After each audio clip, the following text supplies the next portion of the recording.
Assalamualaikum warahmatullahi wabarakatuh. Bismillahirrahmanirrahim. Alhamdulillahirabbil alamin. Wa bihi nasta'inu ala umuri dunya waddin wassalatu wassalamu ala asyrofil anbiya'i wal mursalin sayyidina wa maulana Muhammadin wa ala alihi wa ashabi ajma'in. Amma ba'du, yang kami muliakan dan kami hormati para pemirsa NU Media Sidomulyo. Alhamdulillah, dalam kesempatan yang mulia ini saya dan panjenengan semuanya masih ditakdirkan menikmati iman dan Islam, dan alhamdulillah juga kita masih menikmati bulan Syawal setelah kita selama 1 bulan menjalankan ibadah puasa. Kita harus juga mengingat bahwasanya Lebaran atau Idul Fitri ini adalah buah dari proses perjalanan puasa selama 1 bulan di bulan Ramadan. Salah satu ulama dari mazhab Hambali, Ibnu Rajab Al-Hambali, mengatakan anna muawadata syami ba'da syami Ramadan alamatun ala qabuli syami Ramadan. Yang insyaallah artinya bahwasanya membiasakan puasa setelah puasa Ramadan, yakni puasa Syawal, itu adalah salah satu tanda diterimanya puasa bulan Ramadan. Maksudnya apa? Maksudnya ibadah puasa di Ramadan ini salah satu tandanya bisa diterima adalah ketika kita menjalankan ibadah puasa di bulan Syawal, yang mana kita sudah maklum puasa sunnah Syawal itu selama 6 hari, yakni bisa mulai dari tanggal 2 Syawal sampai tanggal 30 Syawal, ya, sampai akhir Syawal. Bisa memilih tergantung semampunya kita. Itu adalah bagian daripada salah satu tanda ibadah puasa kita diterima. Namun juga dalam keterangan lanjutan beliau mengatakan bahwasanya salah satu tanda ibadah atau amal soleh kita itu diterima setelah ibadah atau amal soleh kita itu diikuti dengan amal soleh yang lain. Mungkin di waktu Ramadan, para hadirin, para pemirsa NU Media Sidomulyo, bahwasanya ketika bulan Ramadan kita salah satu yang kemudian menjadi rutinitas kita, ibadah kita adalah selain puasa adalah membaca Al-Quran. Karena sebagaimana kita sudah maklum, Allah berfirman, syahrul Ramadan alladzi unzila fihil Qur'an hudal linnas wa bayyinatin minal huda wal furqan. Intinya bahwasanya bulan Ramadan adalah bulan diturunkannya Al-Quran. Dalam beberapa keterangan Kanjeng Nabi dawuh bahwasanya setiap bulan Ramadan ini Kanjeng Nabi dirawuhi malaikat Jibril untuk apa? Untuk ndres Al-Qur'an. Karena di bulan Ramadan itulah kemudian di malam Lailatul Qadar Quran diturunkan. Sehingga kita menyibukkan diri juga menambah intensitas membaca Al-Qur'an di bulan Ramadan. Nah, salah satu ibadah yang kemudian menjadi tanda ibadah kita diterima di bulan Ramadan adalah kita juga membiasakan diri setelah Ramadan atau pasca Ramadan di bulan Syawal dan selanjutnya kita membaca Al-Quran. Nah, salah satu fadilah membaca Al-Quran adalah sebagaimana disampaikan oleh Kanjeng Nabi, innal quluba tasta'u kama yasta'ul hadid.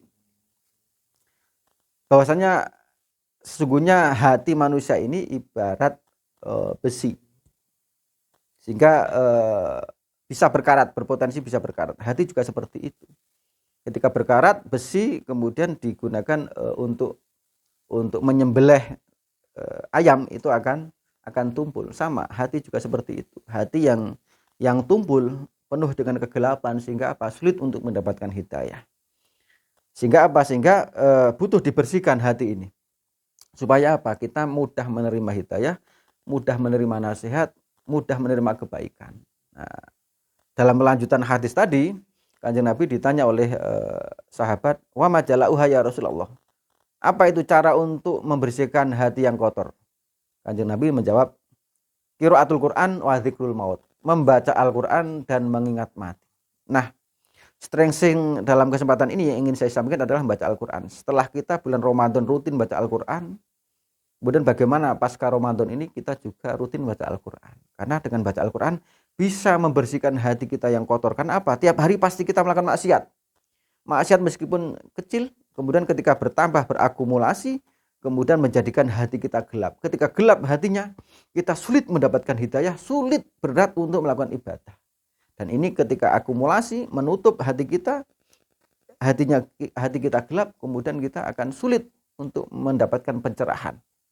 Nah, ini salah satu faedah dengan baca Al-Quran, kita menjadi bersih hatinya, bersih dari kotoran, dari dosa. Nah, selain itu, selain membaca Al-Quran kemudian bisa meningkatkan kualitas kita dengan membersihkan hati, kita mudah menerima kebaikan, menerima nasihat, menerima hal-hal yang positif, khususnya dalam urusan terkait agama maupun yang lain, hal yang positif, sehingga bertambah iman kita, ibadah kita semakin berkualitas secara personal. Namun juga dalam kesempatan lain, Abu Hurairah menyampaikan sebuah pernyataan bahwasanya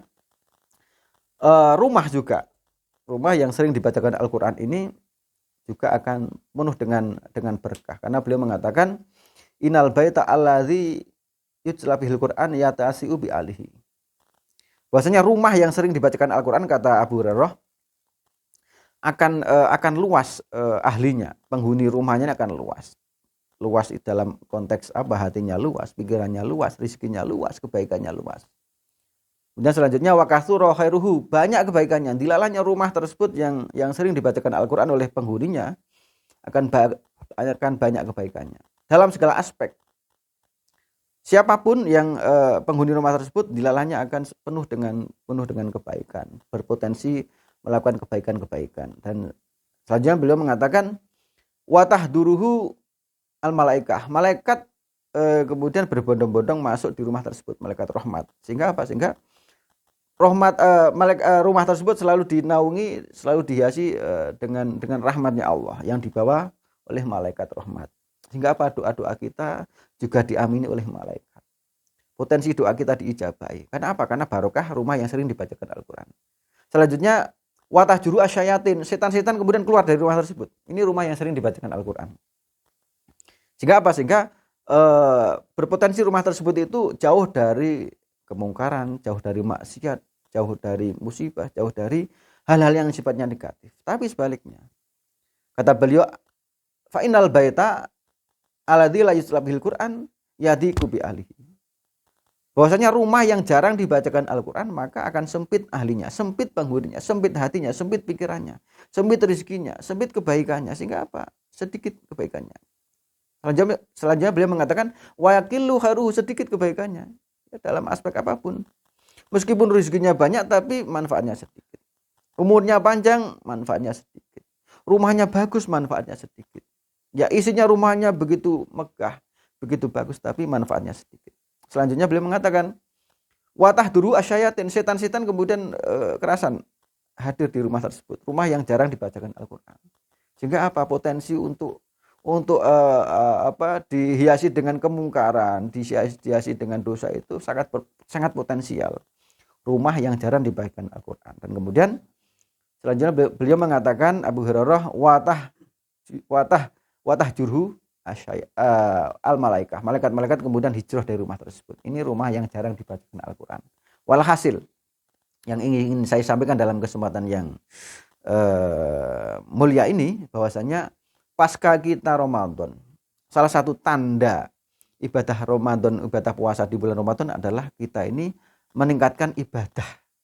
Selain juga mungkin puasa Syawal 6 hari, atau juga kebiasaan-kebiasaan di bulan Ramadan kita rutin baca Al-Quran, kita biasakan juga di bulan Syawal. Selanjutnya, Syawal, Dzulqa'dah, kemudian Dzulhijjah, selanjutnya selama 1 tahun kita penuhi dengan bacaan Al-Quran rumah kita. Selain kemudian bacaan Al-Quran kemudian meningkatkan kualitas iman kita, hati kita bersih, potensi hati kita bersih, potensi untuk menerima hal-hal yang positif kita itu mudah. Dan kemudian apa? Kemudian dosa-dosa kita juga akan terkikis dengan bacaan Al-Quran. Selain itu juga akan berdampak kepada keluarga. Rumah yang sering dibacakan Al-Quran, kemudian rumah tersebut akan penuh dengan berkah, penuh dengan rahmat Allah. Sehingga apa? Nanti konsekuensinya juga dampaknya adalah kepada anak anak cucu kita. Anak-anak cucu kita dilalahnya dengan barokahnya bacaan Al-Quran kita, keluarga kita menjadi keluarga yang mudah untuk melakukan kebaikan, ringan melakukan kebaikan, melakukan ibadah ringan, melakukan sedekah ringan, melakukan khidmah kepada masyarakat ringan.